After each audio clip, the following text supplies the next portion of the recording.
Welcome once again. My name is Judy Newman, and I'm the Strategic Advisor of Early Childhood Cares, was the former founder and director. Early Childhood Cares is the early intervention, early childhood special education program in Lane County. We serve kids birth to 5 years of age who are experiencing some kind of developmental delay or disability or at risk of developing delays. And we also support families, and that's what we're about doing today. You can find out more about us on at Early Childhood Cares at uoregon.edu. That's our website. If you have concerns, you can call 541-346-2578 or email eccares@uoregon.edu. So those are our public service announcements.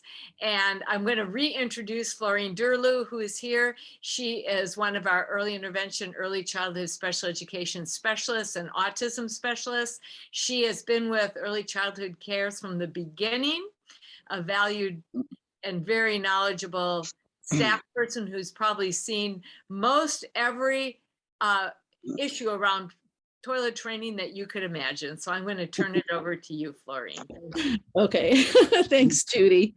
Okay, so the big thing I want to let you all know is that I think it's really good that you're here. This is the perfect time of year to work on potty training. Spring is coming. That means warmer weather, fewer clothes, so fewer wet clothes. Kids are outside more. That also can be a bonus. And the other thing is that a lot of the big holidays are past, right? So we don't have all those holiday stresses that come in the fall and the winter. So this is a great time. One thing that I just wanted to kind of give you an average estimate. So a child who is, if you will, developing typically, so no delays, girls tend to potty train around 2.5, 3, and boys 3 to 3.5. So a number of you were, worried because your child was 4. I guess I just want to reassure you that they're still in the ballpark here. And so don't get too worried about it. We do hear a lot, people saying, oh, my kid was potty trained when they were 2 or at 18 months. That's not typical, that's atypical. And so I think your kids are probably more in the average age range than you might think they are. So another thing I just kind of wanted to point out is that I have my philosophy is very routine based, but I'm also what I call a behaviorist at heart. So I like to have a lot of preparation go into potty training. I like to look closely at what's working and not working. And I like to work on small steps and then reinforce children's success in those small steps. So as we go through the slides, you'll see that there's both like a routine component as well as some what I would call like behavior reinforcement, positive reinforcement type of things. I'm going to go ahead and go on. So we're just getting started with potty training. I'm going to move my photos over. There we go. So a few things to just get started is helping your child understand when they are wet, when they're poopy or dirty, those type of situations in their diapers. And one of the things I would encourage you to do is use consistent words and clear words. So if you're using really long sentences and your child isn't really using long sentences themselves, it might be hard for them to understand. So I try to encourage parents to use simple, clear language and tell them when they're wet, when they're dry, when they're dirty or poopy, those type of things. Sometimes parents like to use pictures to go with that or sign language. That's all great. I don't have a problem with that at all. Moving diaper changing into the bathroom. A lot of families, many families I work with change their kids like in the living room or in a playroom or in their kid's bedroom. So start moving towards the bathroom. A lot of kids can be uncomfortable in a bathroom because of all the sensory input. And we'll talk a little bit more about that in a minute, but moving towards the bathroom is going to be an important step. Models. So if you are comfortable with either the parents yourselves or siblings going potty and having your child watch them, that'll be helpful. You can also, I'm going to show you some apps at the, like kind of towards the middle of the presentation. And there are some apps that have some examples of kids going to the bathroom so they can kind of see it. Because sometimes kids just don't know what they're supposed to do. I'm also going to show you some videos you can watch, talk about some books, that type of thing. And then this also has to just start sitting on the toilet if they're motivated to. So the key here for me is if they're motivated to. I am a person that doesn't, I'm not in favor of, like, I want to use the word force, but like having a kid have to sit on a toilet if they're uncomfortable. So one of the slides that we'll go through talk about how to get your child comfortable, and hopefully that'll be helpful for some of your children. I'm going to do it this way. Okay, so one thing that can be helpful for kids. Now, I have to be honest with you, I have felt that for some children, it doesn't make any difference, but there are some kids that it really makes a big difference, is to make it a playtime. So having, dolls, watching videos that you can check out from the library, having puppets, things like that, where they can practice. You can get, like, if you go on Amazon and put potty training doll, like there's a wide variety of dolls out there. There are some that pee, some that poop, things like that. So those type of things can help some children. And in all honesty, there are some kids I found really are not interested in that more imaginative play. So don't worry about it if your kid's not interested in it, but if they might be, then you might look into that. I also start gathering favorite things that they can have while on the toilet. So some of the things we suggested were squishies. When I say tubes, like little pop tubes that they can pull out and push together, those little oil and water toys, those type of things, bubbles even, some electronic toys, that type of thing. I wouldn't want it to be the most reinforcing item. So it might not be the iPad that they're getting. They might get the iPad for sitting on the potty or for walking into the bathroom or for peeing on the potty, but I wouldn't use it as a way to relax them necessarily. But just think about some things that might be relaxing to them. And then thinking about keeping it positive and relaxing, because it's a very, it's stressful for parents, it's stressful for kids. So just so you know, like it's a hard thing to do. And there's a lot of expectations on children, and I think, and on parents, to get their children potty trained, and really reducing all those expectations so that you're less worried about it. They'll be less worried about it, and hopefully, they'll pick up on those cues and be more relaxed and going into the bathroom. So getting ready. So some of the things that we look at for readiness is, so I'm going to say, well, I want to back up. I'm going to say this, and I just want you to know. So I have potty trained hundreds and hundreds and hundreds of kids. And I say that, but they've been a wide range of developmental abilities, from being like really bright children and maybe gifted, to children who are nonverbal, who are maybe even in like a wheelchair for mobility. So maybe they have some motor issues. One of the main things we're going to be looking for when potty training is if a child can stay dry for 1 to 2 hours. A lot of books will tell you 2 hours. And I'm saying that if I can find a child who can stay dry for at least an hour, and I can get some, we'll talk about tracking their frequency in a minute, but if we can find a pattern to when they're urinating, I'm okay with them staying dry for an hour. So it doesn't impact the potty training process in terms of their developmental level. It's more that staying dry. In terms of undressing, so some kids can undress by themselves. Others, we just are looking on, are they cooperative to undressing? Again, I don't ever want to, if you will, like force or make a child undressed for potty training. So I want this to be a fun routine. So we're looking for comfort with undressing. Actually, if a kid is hiding, like going into a closet, behind the couch, to have a bowel movement. Like you don't know how many kids that I have worked with that have bowel movements behind a couch or in a closet. That's actually a good sign, because that means they're reading their cues from their body. So even though they're not getting it in the toilet, at least they're starting to read their body cues. So that's a good thing.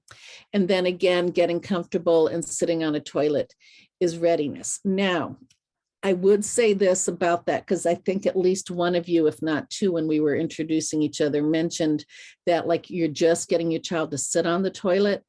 So for some children, that might be the goal at first, is getting them to walk to the bathroom in a cooperative way, or to sit on a potty chair for a count of 3, and then getting some kind of reinforcement for doing that, irregardless of if they had any urination or not, and celebrating that count of 3, and then gradually increasing it to a count of 10, or to singing the ABC song.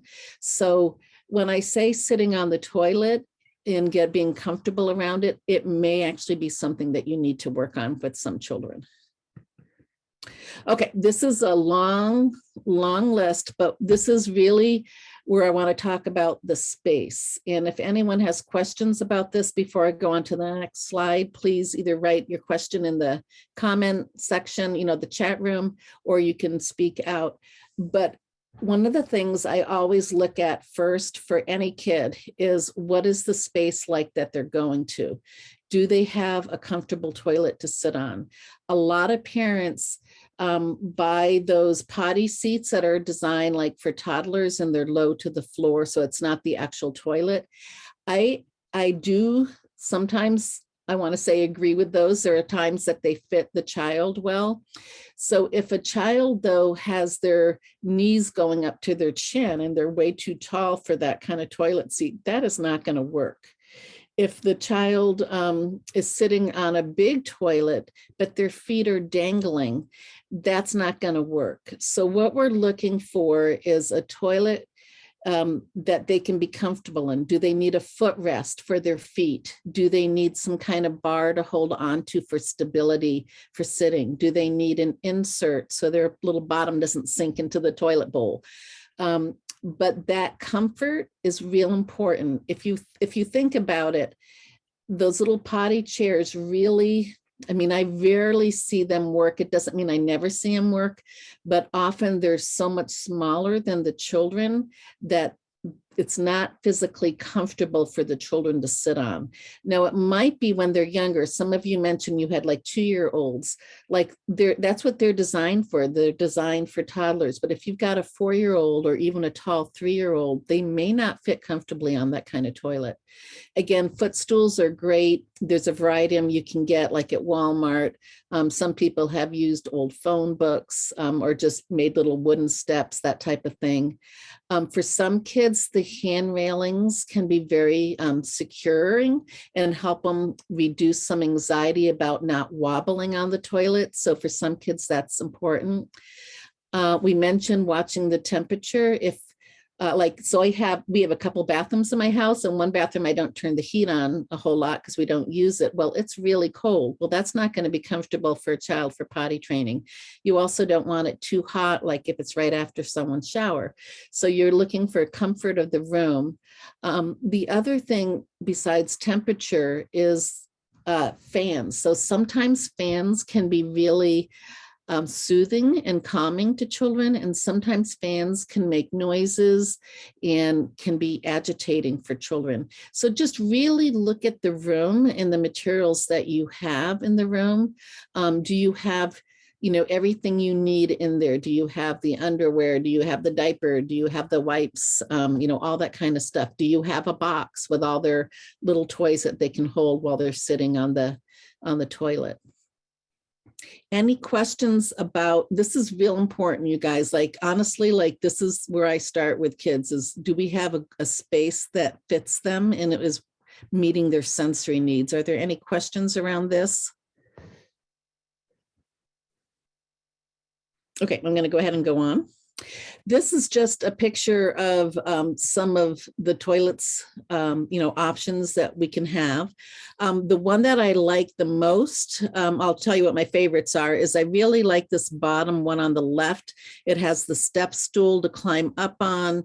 It has a seat with this urinal catch is there for the boy's penis. So it kind of is like a little cup, and it has some handrails. So I like those. You can get them fairly easily, like at Walmart, Target. Just if you look on Amazon, they have them. I also like these ones that fit on the toilet. So the top left and the middle one on the bottom. They're these toilet seats that fit on your regular toilet, so that the child has like a seat, so their bottom doesn't like fall down to the water, the fluid inside the toilet bowl. As you can see, you can also get like a little footrest for them for their feet. It doesn't have the handrail, but I actually really like those a lot. The kind of foamy ones that you can get are those potty seats that fit on top. Work for some kids, they don't work for others, honestly. They vary. So I tend to go with the regular toilet seat with the insert, or the one with the step and the handrails as my first choices. Those tend to be my first choices. Any questions about potty chairs themselves or toilet seats? Okay, gonna go on. I'm sorry. Yes, go ahead. Please go ahead. That was your favorite. Does the step have? Yeah, so actually, I really do like the ones, it's on my screen, it looks like it's the bottom left. So it's green and blue and has an orange seat, but you can get them like just in white as well, just to let you know. So if you put toilet seat like on Amazon or Google it pops up. A lot of the stores sell those type of things. Okay. And then the second one is this other one that you replace your toilet seat with.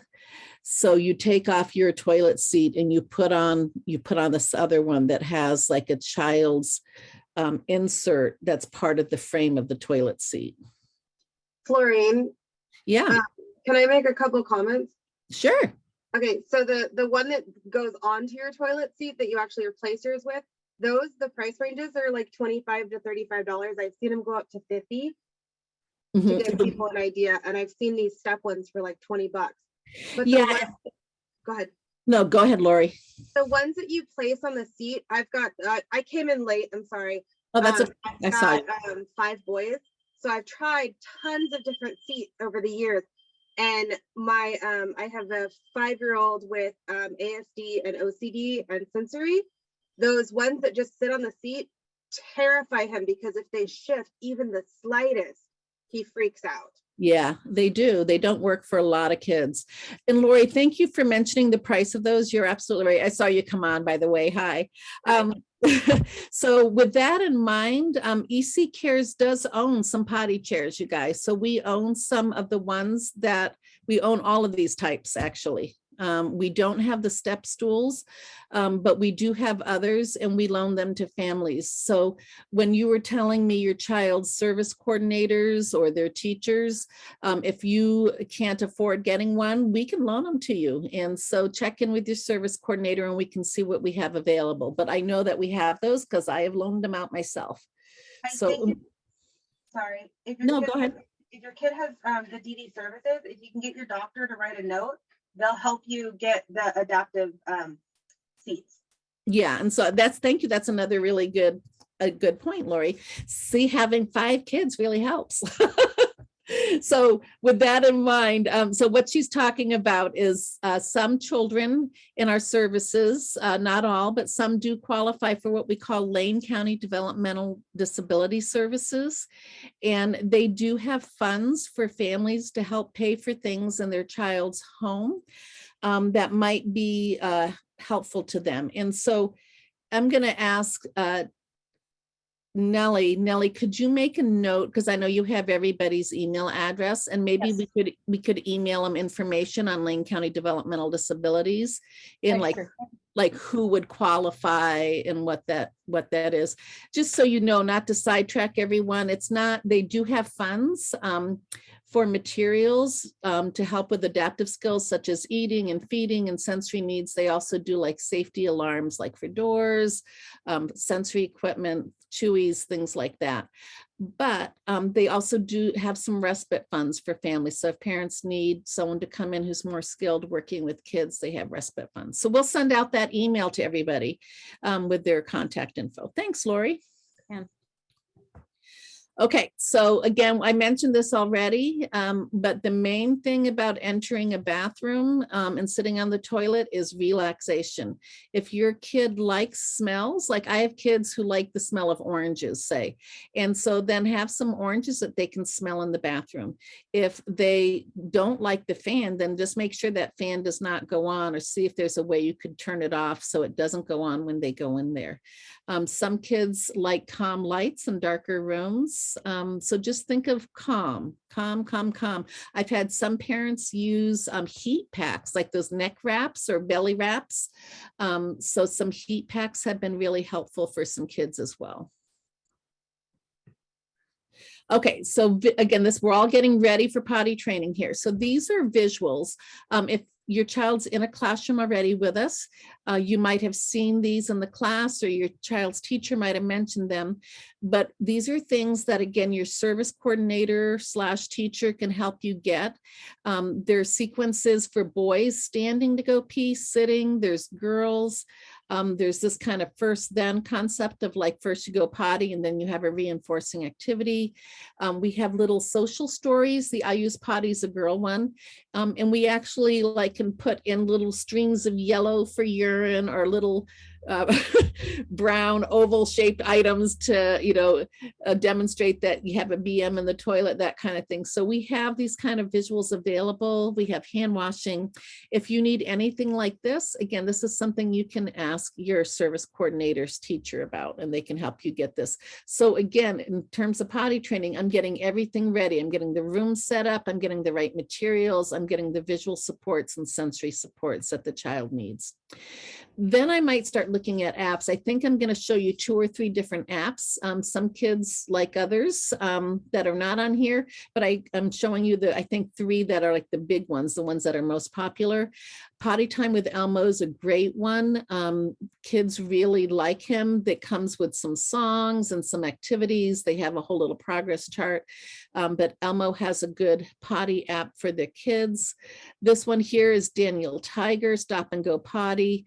And this one here is, again, has some games and activities around like flushing and washing toilets and things like that there. So this is another one that's popular for kiddos. Potty Time is a great one. Potty Time is nice, particularly if you have a child who's using some sign language.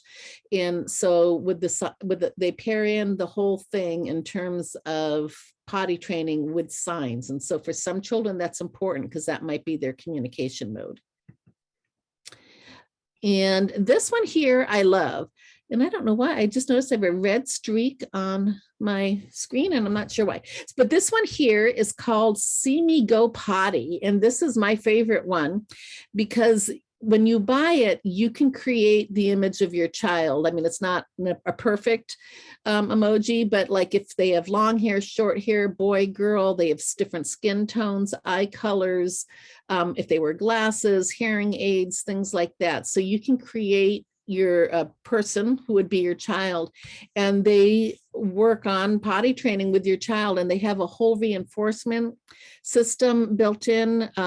They call it behavioral shaping, but it's like if they're having accidents a lot, they have ways on the app that help the child and you as a parent know like how to change something in the sequence that you're teaching, so that you're teaching the sequence in a way that might, well, let me back up.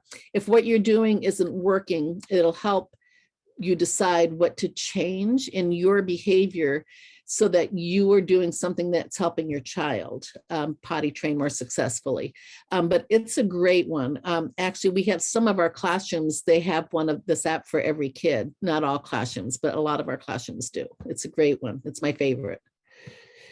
So before I go to underwear, is there anything, I'll go back real quick. Is there any apps that any of you guys have tried that you've liked? Okay, I'm going to move on then. This is underwear. So this is the whole thing about underwear. So let me just tell you my my take on underwear. So we're going to talk in a minute about deciding when to have your child go to the bathroom and focus on potty training. And there, like I said, if kids are staying dry for at least an hour a day, there either may be the full day or a part of day that I might encourage underwear. I like to get the plastic liners that go over. So at least if they have a bowel movement, it won't like seep down their legs and that type of thing, because that's really unhygienic and not, not too fun for families to have happen or the child. But there's all kinds of underwear out there. And I'm just going to say this, and then I want you to know that it's about a 50-50 shot. Sometimes about 50% of the time, having really cool, fun superhero or princess underwear is really important to the child. And sometimes they really don't care. So it's about 50-50 that how cool the underwear are matters to the child in my perspective.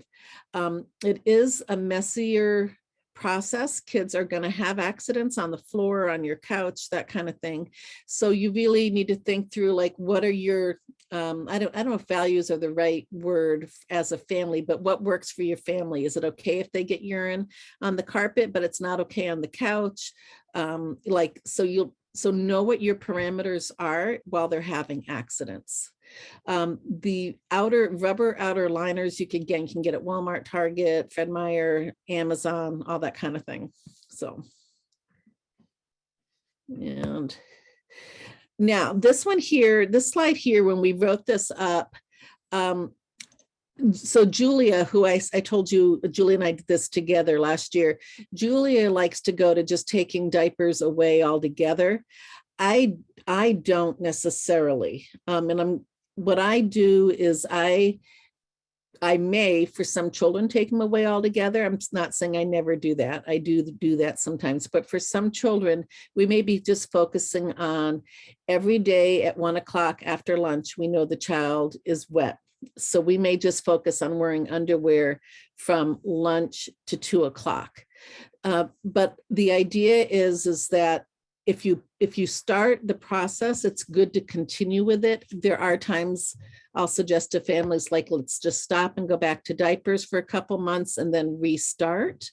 Because sometimes bad habits develop, and so we just kind of want to give it a break and come back and start fresh. But the idea is once you have a plan that you come up with your service coordinator, then go ahead and try to stick with it. The longer you can stick with it, the better.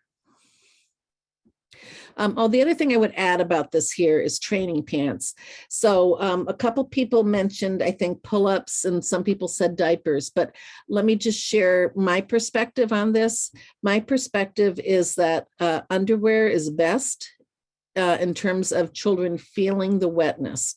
Then I would say cloth diapers, they can feel the wetness, in the feces, they can feel it.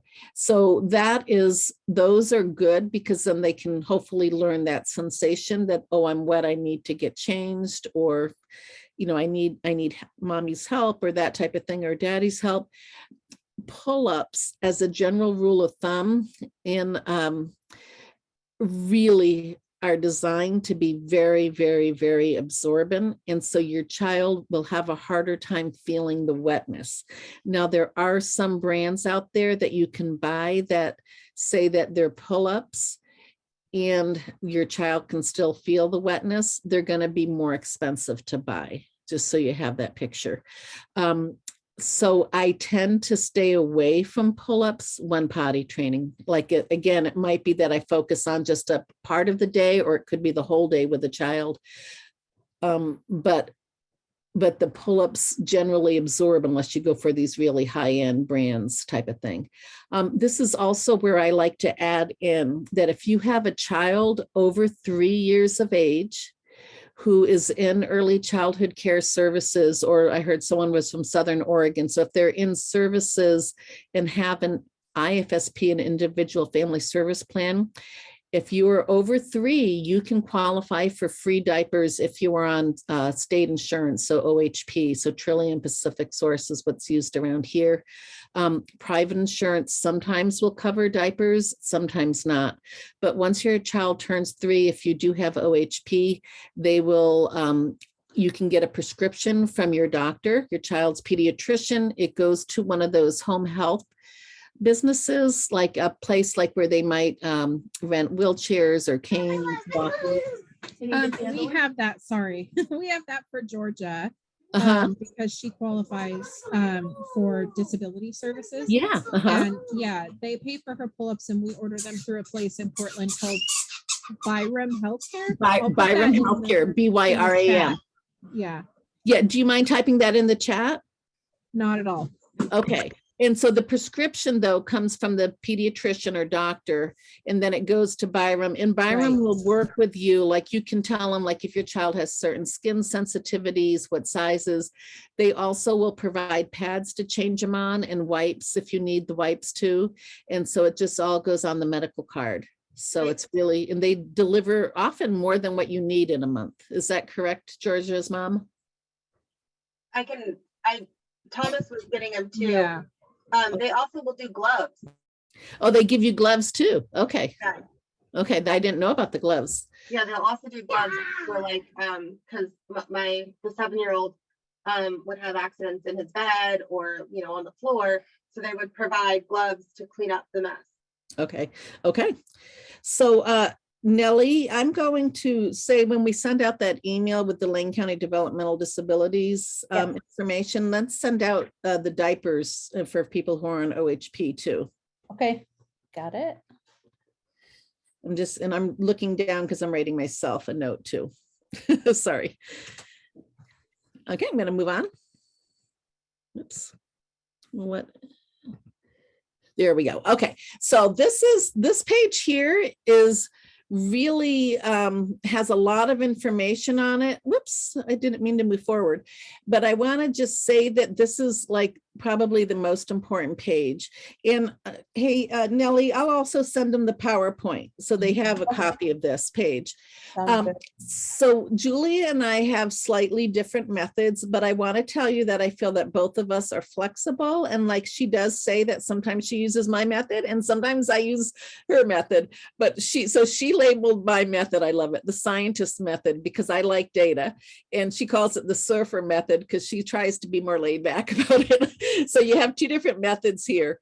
But the scientist method is what she called mine. So for my method, I have been doing this for many years. And so I often get calls on these kids who are 4, maybe even going on 5, who aren't yet potty trained.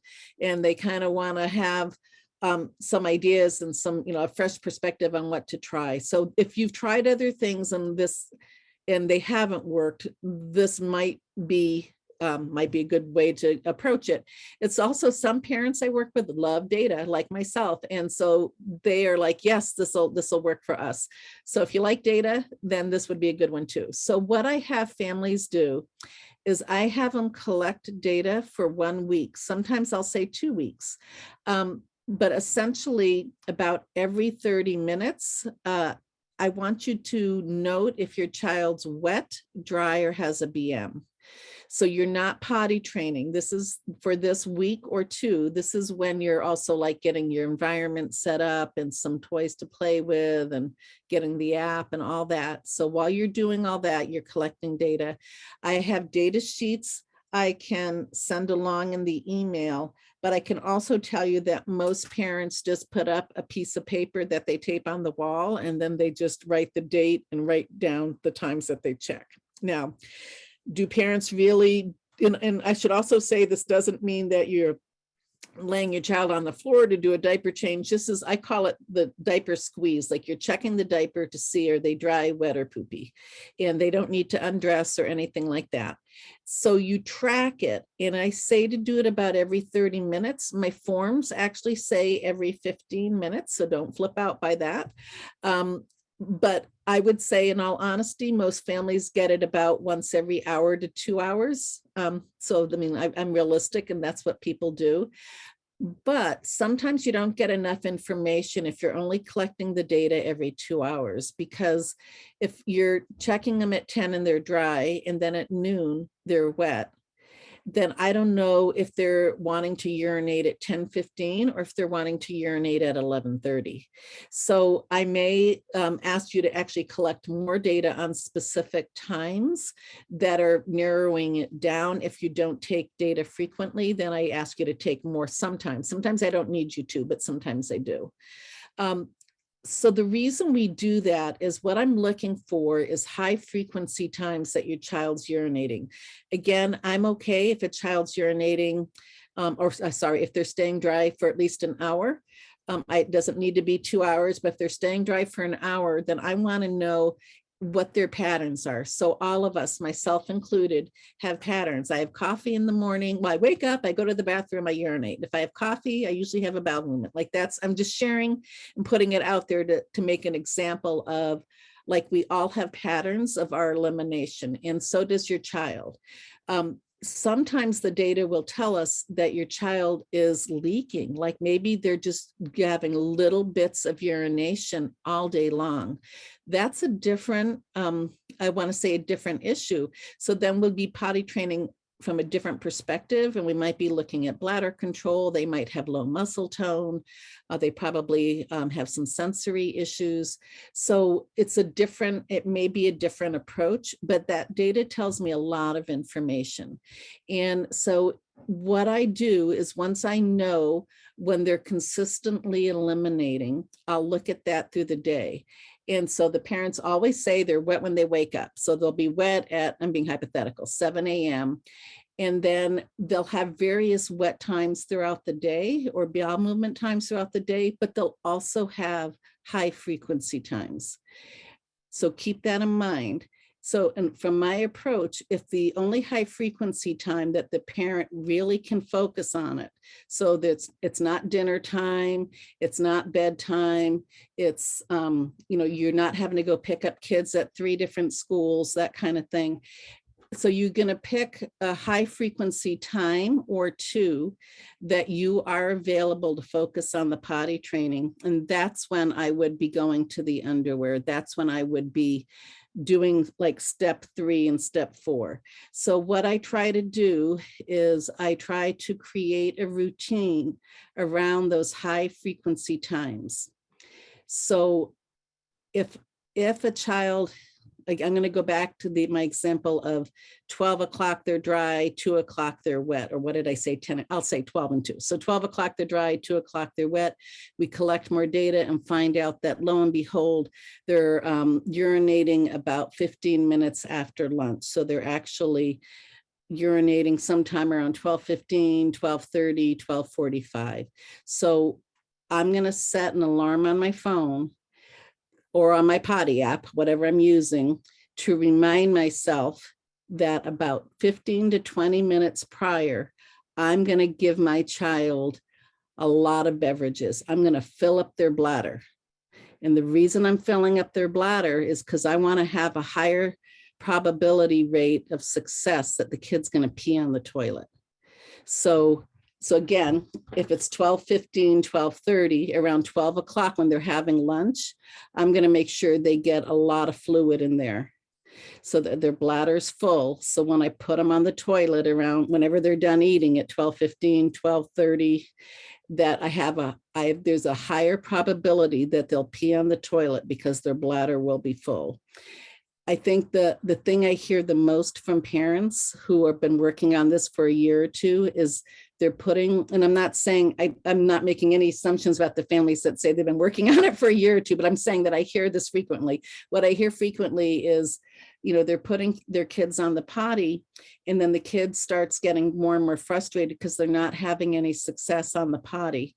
And so then they have behaviors, and then they're dealing with the behaviors and all of that. So I really find this tracking of high frequency times, looking at the data of when they are peeing, to be really important, because then you don't need to take them at 1. You need to take them at 12:15, because at 1 it's too late. They've already wet and they're not going to need to go pee again right away. So this may be really helpful for a number of you who are describing having older children. So I would really consider this method for a number of the children that were discussed. if your child isn't thirsty about 15 or 20 minutes prior to the high frequency time of urinating, then I go for salty items to get their thirst up. So, that's the saltines, goldfish crackers. I've had kids eat anchovies and bacon. But the idea, it's not about the salty food, it's about the liquid and getting a full bladder. So I have a higher probability that when they sit, they're going to go. And then step 5 here is to really reinforce even and any small steps. So if you have a child, and again, so I know some of your kids and some of your kids I don't know. So if you have a child who has really not even wanted to sit on the toilet, you may track it. So you're still going to track it. You're going to know the high frequency time, but maybe your goal isn't at first that they urinate in the bathroom. Maybe it's that they make it into the bathroom. Like they'll walk into the bathroom and stay there for that count of 10 or count of 3. And then that step 5 of reinforcing. So whether your child's targeted step is to actually pee on the toilet or to walk into the bathroom or to sit on the toilet or whatever your child's step is, you want to have it be successful, because that's where you're going to build the motivation. If you aren't able to ever reinforce them because they never pee, then they're going to just get upset and be angry. So we're going to reinforce whatever step they're at and gradually increase the demand, if you will, or increase our expectation. So I can't see the chat. So I see that there's some info in the chat. So are there questions? What are people's thoughts on this? Do people think I'm off? Sorry. Oh, Go ahead, Lori. I just said I added that Gatorade helps my kids pee. Gatorade? Yeah, it goes through them like super fast because it's the electrolyte. Oh, the electrolytes. Okay. And then somebody said that they have to leave. They want to know if the information is available on the website later. So I'll let Nellie answer this, but I believe what I'm going to try to do is send information to parents of what I've already mentioned that I was going to do. And then I'll send I don't know, Nellie, do we send the PowerPoint or does the PowerPoint just go up on the website? I have been sending everything, any resource or links that come up in the parent chat. I send them to everyone who's on my list, which is anyone who has RSVP'd through me, but there might be people who didn't do that. So I just put my email in the chat. So if you didn't chat before this, go ahead and just shoot me an email. Please send me the information and I'll send it out to everybody in the next couple of days. I was gonna say one thing. I don't know if it's gonna come up or if it matters to people. I have a trick that worked with, my stepdaughter was sensory issues and she was terrified of peeing. She couldn't see, where a boy can see the pee coming out and a girl can't. And then they get disappointed when they don't see an achievement in the potty. So I used to steal the toilet seat covers from like restaurants, anywhere that they had them. And I would put those underneath her potty seat so she'd see that she peed through it. Oh, so she had a visual. Yeah, so it got wet. That's a really good idea. I haven't heard that idea before, Lori. I learned something. Yay, thank you. That's a good idea. So what you're saying is that you put it under the seat so that it would actually, she could see that it got wet and she had a visual. Yeah, it wouldn't crinkle under her butt that way. But she could see that she peed through it. So like, there's no hole. Hey, yeah, you made a hole. Good job, Yeah. Oh, that's great. Thank you. Okay, I'm going to continue on. So Julie's method, like she said, it's a little bit more, she calls it more laid back and go with the flow, but she does also structure when food and drink is offered, and then she takes them potty 5 to 10 minutes after they eat or drink.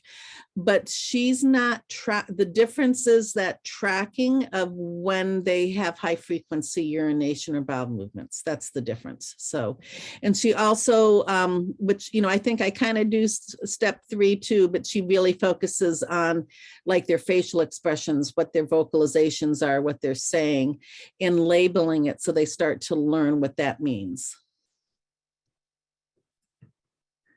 Okay, so incentives. So this is reinforcers. And I just want to note that it is 5:07. So I'm going to try did you say Nellie, we had to 5:10. Did you say it was going to 5:10? Is that what you told me yesterday? 5:15. 5:15. Okay. Yeah, we can extend it. Okay, I just want to make sure I was on the right pack. So I heavily believe in reinforcement. I don't think of it as bribing. I think of it as a way to shape behavior. You don't want to over reinforce, and you need to fade it, right? So if I am first reinforcing my child for walking into the bathroom, and then they start to walk in the bathroom, then I'm not going to continue to reinforce them for walking in the bathroom. I'm going to change my reinforcement as first sit on the toilet, and then you get the whatever the reinforcer is. So then you change what you're reinforcing so that you're working towards the goal of the child doing the full potty routine. I don't feel they have to be food. They could be toys. Actually, iPads are very, very, very popular, as you all know. If you use iPads for reinforcement, then you really, in a pure sense, they shouldn't have access to iPads throughout the day if you're using it as a reinforcer for something like potty training, which is, I want to say serious business. So if you're really going to use something heavy duty like that, then if they have access to it throughout the day, it's not going to be real powerful for potty training. Let me repeat that. So like I was just at a house yesterday and the child has access to a tablet throughout the day. So if we go to potty train that child, using a tablet to reinforce any kind of step toward potty training isn't going to be real motivating because he can have it whenever he wants it, right? So just think about how often someone has access to whatever that reinforcer is.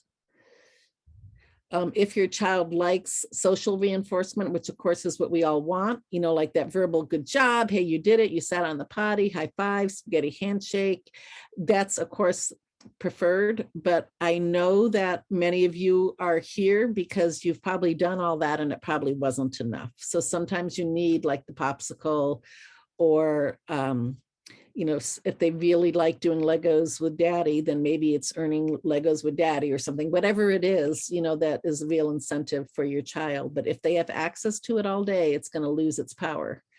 So this is the next few slides are like if there's kinks. So I think someone did say when we were doing introductions that their child won't have a bowel movement on the toilet.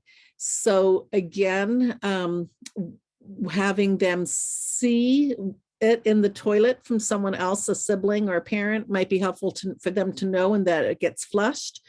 Using words, having them help clean up afterwards. But this is an odd thing to say, but I also want you to know that I've done it with a few kids, like I say, a few, maybe 10 or 12 kids, and it has worked. So some kids really only want to poop in a diaper. I think part of it is that sensory sensation of the diaper given input into their body. And so sometimes what we end up doing is letting them wear the diaper on the toilet and kind of marking the area around where their anus is, honestly, and then cutting a hole in the diaper so that the poop goes through the diaper into the toilet.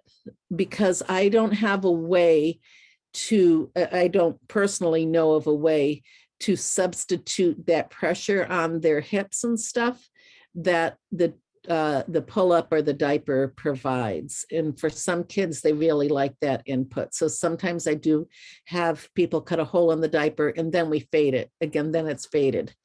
So it's all about fading too. Whoops, did I miss a page? Toilet flushing. So toilet flushing can be really hard, and fans, just to let you know, fans in the bathroom are just really awful for kids. And so try letting them flush after they wash their hands. You can make it a game. Noise canceling headphones can be helpful for some children.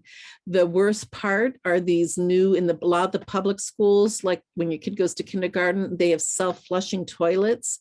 And so if it is self-flushing, what I try to do is I have parents take like Post-it notes and put it over the sensor so that it's blocked, so that if the child stands up, it doesn't automatically flush. So there are little things like that that you can do that'll help. But it is, boy, that auto flush can be really terrifying for a lot of kids.